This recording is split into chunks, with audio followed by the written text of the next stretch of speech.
avant l'installation du Premier ministre, depuis son installation, un objectif, le faire tomber. En quoi faisant? En créant des désaccords avec le président de la transition, avec ce qu'on appelait les 5 colonels, avec l'armée, avec les Maliens. Heureusement, ces attaques, les Maliens les ont pris à leur juste valeur. Il y a des gens qui sont dans des institutions, qui sont allés sur la télévision, dire que s'il se prémisse à une once de dignité, il doit démissionner. Un membre d'une institution, la journaliste était même mal à l'aise.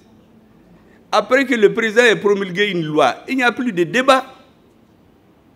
Le M5 était très remonté parce que toutes ces revendications ont été balayées.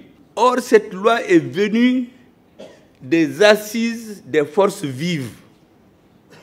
Arrivé sur notre table, nous avons dit au ministre, ne changez pas une virgule. Transmettez-le comme tel au gouvernement. On l'a adopté, on l'a amené au CNT. Mais là-bas, on a tout dit. Mais après ça, le M5 était dans tous ses états. J'ai réuni les collègues. Voici ce que je leur ai dit. Vous êtes des fils du Mali. Le président a promulgué la loi. Il n'y a plus de débat. Contre mauvaise fortune, ils ont fait bon cœur. Ils ont accepté par respect pour le président de la transition. La même chose. Mais après sa promulgation, comme je vous ai dit, on a entendu tout. Les attaques tous azimuts contre des partis, des individus, des mouvements contre le Premier ministre, avec un objectif. On l'attaque frontalement, on l'insulte, on le dénigre, on l'énerve pour porter atteinte à son autorité, qu'il s'énerve et qu'il démissionne, pour que le peuple dise qu'il a fui les difficultés.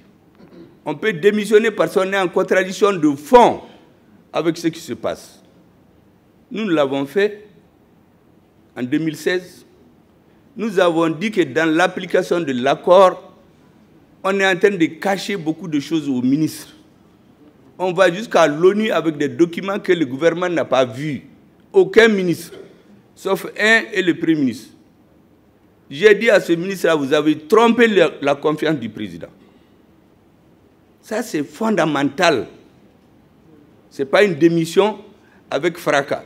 C'est dire, je ne suis plus d'accord, changez si ça ne va pas. Je vous donne des exemples pour que vous compreniez.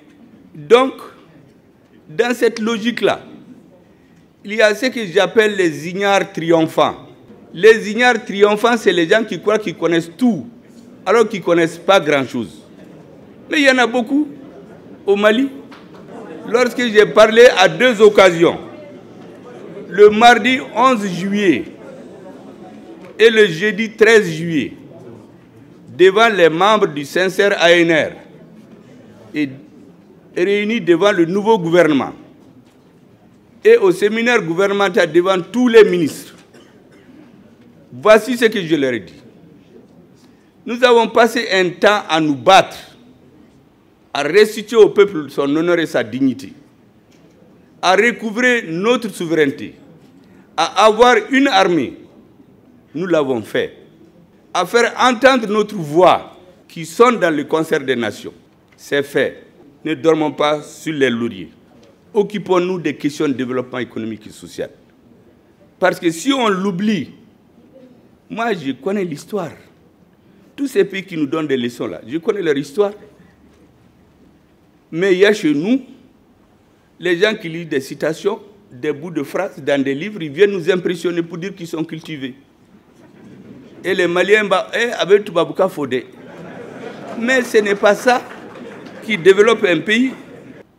Mais qu'est-ce qu'il y a de mal que le Premier ministre, devant le nouveau gouvernement, fixe ou dise les nouvelles orientations de son gouvernement?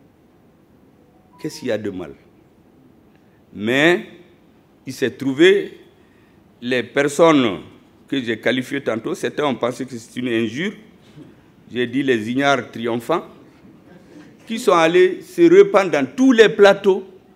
Ah oui, le Premier ministre a trahi le président, il a trahi l'armée, il veut se défausser, il y a ceci, il y a cela. Heureusement que le président de la transition, dans son désormais historique voyage à Caille, leur a porté un coup fatal et cinglant. Cette visite, vous vous rappelez, elle s'est déroulée le dimanche 23 juillet. Et là-bas, le président a été inauguré un lycée, fait les routes, des centres de santé. Mais ce n'est pas le développement économique et social. Quelle différence il y a entre ça et ce que le Premier ministre a dit quelques jours avant, qui a fait bouillonner tout le Mali, parce qu'il y a des manipulateurs patentés et chevronnés au Mali, qui vivent de ça depuis des années.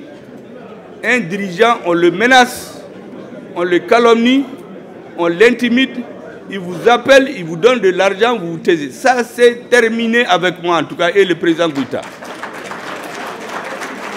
C'est les qualités intrinsèques des citoyens, ta valeur intellectuelle, physique, morale, et non pas la force de ton vocal pour menacer ou insulter les gens.